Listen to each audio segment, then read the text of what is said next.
A primeira ideia é obrigar toda a população a ocupar-se em trabalhos rurais.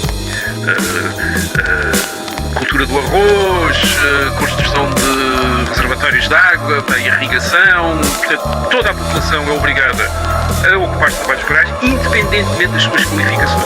Portanto, médicos, advogados, não interessa, tornam-se também trabalhadores rurais, são todos vestidos da mesma maneira, com uma espécie de pijamas negros, que era uma vestimenta típica dos khmers vermelhos. Ninguém recebe salários, aliás, não há dinheiro. Não há dinheiro, o dinheiro não existe no Camboja, quer dizer, não há dinheiro, não há dinheiro, quer dizer, e ninguém recebe, portanto, salários absolutamente nenhum. As pessoas recebem rações de arroz para comer e trabalham conforme as autoridades lhes exigem o trabalho, portanto, sem esperar pagamento nenhum, a não ser as rações de arroz que cada um recebe. Ninguém pode sair do sítio onde foi colocado. Portanto, a população não se pode deslocar no Camboja. Portanto, está fixada, a população está fixa.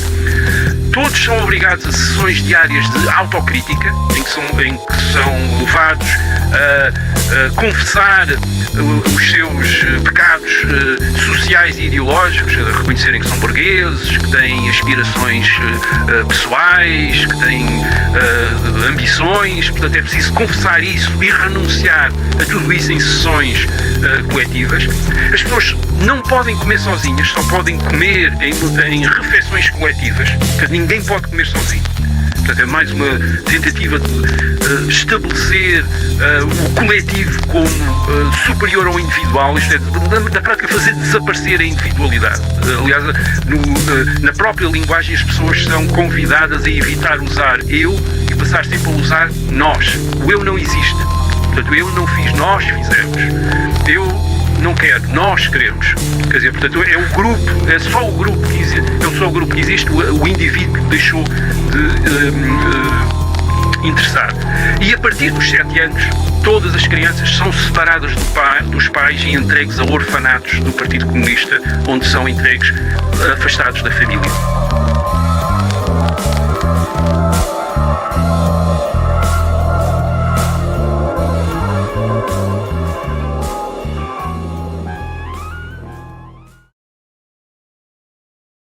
Reino dos Mortos, Pol Pot, o Ano Zero e os Campos do Extermínio. Este é o Camboja, um lugar forjado em mistério, onde as selvas engolem ruínas de impérios fabulosos e a paz celestial é buscada sob a sombra de milênios. Uma terra de dualidade incrível que revelou não apenas uma beleza ancestral, mas também uma história de tormento inigualável. Por mais de 3 décadas, o solo cambojano foi um campo de batalha dilacerado pela fúria estrangeira da França, dos Estados Unidos e do Vietnã. Contudo, o golpe mais devastador, a miséria mais profunda, veio de dentro. Em 17 de abril de 1975, o país mergulhou em um abismo quando a seita comunista radical conhecida como Khmer Vermelho tomou o poder, transformando esta nação pacífica naquilo que o mundo hoje conhece com um arrepio: os infames Killing Fields, ou Campos do Extermínio.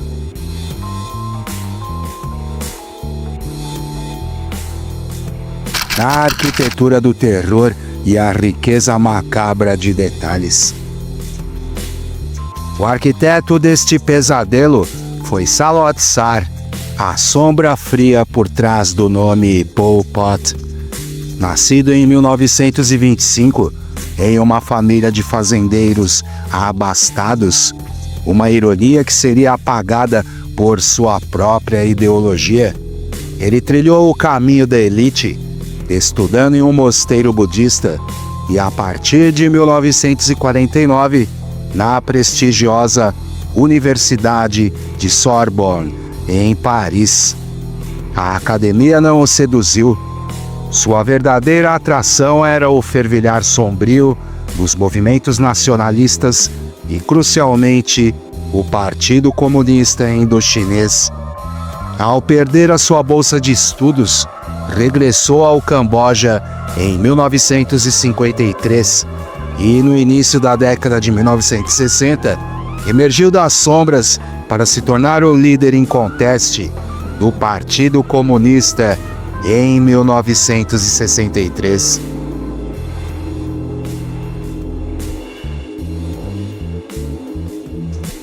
A ascensão do Khmer Vermelho e a ideologia sepulcral. A independência do Camboja veio em 1953, sob o rei Norodom Sihanouk. No entanto, a Guerra do Vietnã injetou um veneno na região. Entre 1969 e 1973, sob um manto de segredo, os Estados Unidos desencadearam bombardeios maciços no solo cambojano para erradicar as forças dos Vietcongs.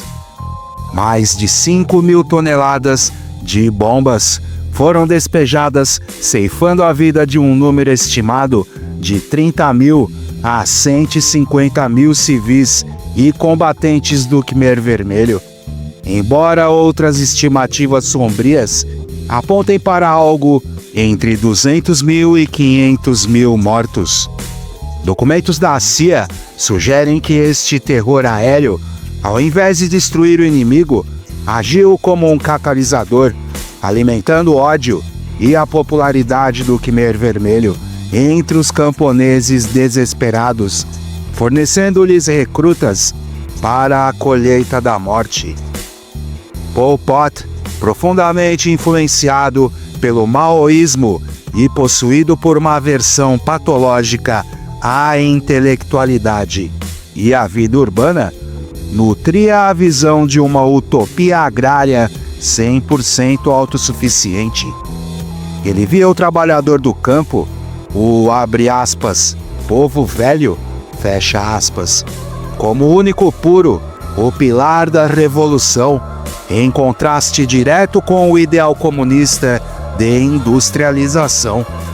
Quando 30.000 soldados do Khmer Vermelho invadiram Phnom Penh em 17 de abril de 1975, Pol Pot, com sua voz descrita como suave e gentil, quase um abre aspas roxinol que seduzia suas vítimas, fecha aspas, proclamou o ano zero.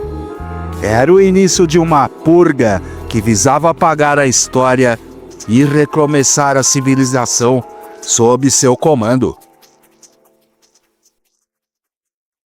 O genocídio e a destruição da alma cambojana.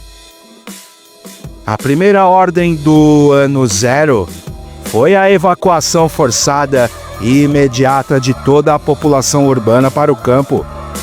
Cerca de 2 milhões de habitantes da capital foram submetidos a marchas da morte em direção aos campos de trabalho forçado, transformados em escravos, famintos e em condições subhumanas. O ano zero foi o sepultamento da civilização, a abolição da estrutura social. Templos, dinheiro, mercados e propriedade privada foram sumariamente abolidos. Caos econômico e cultural. Indústrias foram paralisadas. Tecnologia, conhecimento e cultura tornaram-se alvos. Museus e bibliotecas foram fechados, com relatos perturbadores de que foram transformados em chiqueiros. O único material de leitura permitido era o jornal estatal Pedevat, que significa revolução. Perseguição sanguinária. A caça era dirigida a líderes religiosos. Estima-se que cerca de 68.000 monges budistas foram exterminados e a sua religião banida. Professores, intelectuais, escritores e qualquer pessoa associada ao abre aspas, velho regime, fecha aspas, ou ao Ocidente. Estrangeiros foram expulsos. Um símbolo de intelectualidade burguesa, como o uso de óculos, podia ser uma sentença de morte. Minorias étnicas, incluindo vietnamitas, tailandeses, chineses e muçulmanos, foram brutalmente perseguidos. Há relatos de que os muçulmanos foram forçados a comer carne de porco, desafiando suas crenças. Escravidão agrária. Nos campos, as jornadas de trabalho começavam às 4 da manhã e se estendiam por no mínimo 12 horas, frequentemente até às 10 da noite. O racionamento de comida era severo. Uma porção de arroz de cerca de 180 gramas a cada 2 dias. Um método intencional para enfraquecer a população e impedir qualquer revolta. Dissolução da família. Unidades familiares eram desmanteladas. Crianças a partir dos 6 anos eram separadas à força de suas mães para serem doutrinadas servindo no exército ou em outros campos. A violência era uma arte rudimentar e implacável. Estima-se que entre 1,5 milhão e 2 milhões de cambojanos pereceram nas mãos do Khmer Vermelho entre 1975 e 1979, o equivalente a cerca de 25% da população total do país na época, 1/4 da população. Pol Pot, num gesto de horror frugal, havia proibido o desperdício de balas. Assim, a maioria das execuções eram realizadas com armas rudimentares, como machados, facões, porretes, marretas e barras de ferro. As vítimas eram forçadas a cavar suas próprias sepulturas. As covas da morte, como a de Choeung-ek, onde foram descobertos 9.000 cadáveres, permanecem preservadas como um memorial fúnebre para que a atrocidade jamais se desvaneça no tempo. A prisão S-21, uma fábrica de confissões e morte. A antiga escola secundária de Tuol Sleng foi rebatizada como a prisão S-21, que hoje é o Museu do Genocídio. Mais de 14.000 a 20.000 pessoas foram torturadas e executadas neste local. Seu diretor, o frio e metódico Kaing Gek Eav, mais conhecido como Dush, transformou o centro em uma, abre aspas, fábrica da morte, fecha aspas. De todos os que entraram no S-21, apenas 12 têm registro de terem sobrevivido. Os prisioneiros eram submetidos a torturas sádicas, incluindo o método do regador com água fervente, arranque de unhas, choques elétricos, suspensão de cabeça para baixo, com a cabeça afundada em um recipiente com excrementos. Dush foi o primeiro líder do Khmer Vermelho a ser julgado pelas câmaras extraordinárias do Camboja, sendo inicialmente condenado a 35 anos em 2010, mas subsequentemente recebendo a merecida prisão perpétua em 2012, por diversos crimes contra a humanidade.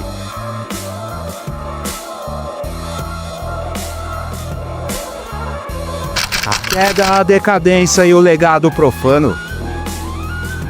Pol Pot, obcecado por uma purga interna de, abre aspas, infiltrados vietnamitas, fecha aspas, levou o Camboja a ataques imprudentes na fronteira. Em dezembro de 1978, o Vietnã invadiu o país.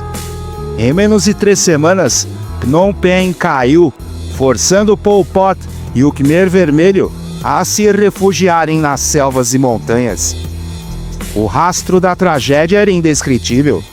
Em 1979, 42% das crianças cambojanas eram órfãs e em 1989, 38% das mulheres eram viúvas. O país foi deixado como um dos mais minados do mundo, com uma estimativa de 6 milhões de minas terrestres espalhadas, uma colheita constante de amputações e desespero. O Khmer Vermelho manteve uma guerrilha financiada pelo tráfico de ópio e outros entorpecentes, enfraquecendo-se com a decadência física do próprio Pol Pot, que mal podia andar. O golpe final veio em 1997, quando ele ordenou a execução de Son Sen, seu antigo ministro da Defesa, e sua família, fraturando de vez o grupo. Em junho de 1997, guerrilheiros revoltados anunciaram a rendição e prisão de Pol Pot pelos seus próprios homens. O general Nguyen Van Hai alegou que ele seria entregue para um julgamento internacional, mas o ceticismo persistiu, inclusive do co-premier Hun Sen. Pol Pot foi submetido a um tribunal popular e faleceu no meio da selva em 1998, oficialmente de ataque cardíaco, pouco antes de ser entregue à justiça internacional. Seu corpo foi consumido por uma pira funerária improvisada. Em seu túmulo hoje repousam oferendas budistas. Um final grotesco para um carniceiro que desprezava a religião.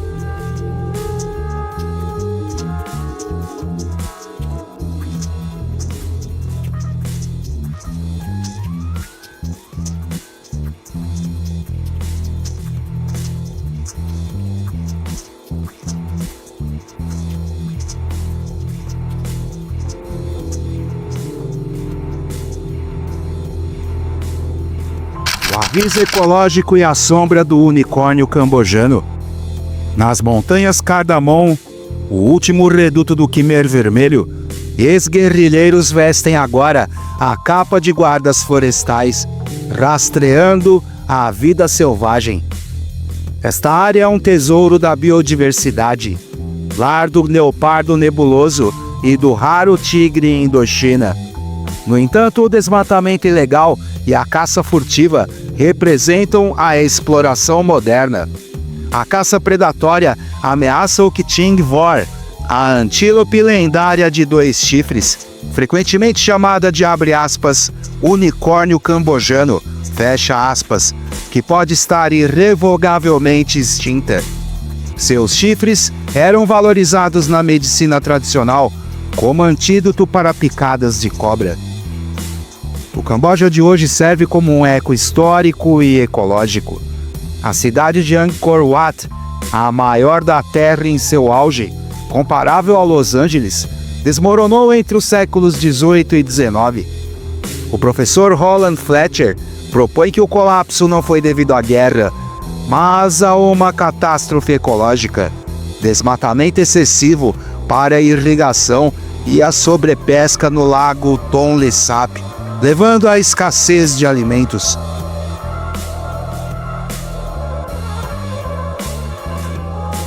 O legado de Pol Pot é um epitáfio da austeridade, marcado por milhões de mortes e sofrimento sem fim. Tudo o que resta de seu poder é um montículo de terra suja e um vaso sanitário quebrado em uma clareira qualquer na selva. A memória da Kampucheia democrática é um relato de horror com uma taxa de mortalidade relativa que superou a de qualquer outro ditador no século XX. As covas da morte foram preservadas para que a atrocidade jamais seja esquecida. É tarde demais para salvar os campos de extermínio e, provavelmente, é tarde demais para salvar o unicórnio de 2 chifres. Contudo, é vital que não seja tarde demais para absorver as lições de Angkor e da era Pol Pot. O destino do Camboja é um lembrete cruel. Uma ideologia que promete construir o céu na terra pode rapidamente desmoronar em um inferno indescritível. Este foi mais um Maloca Pop.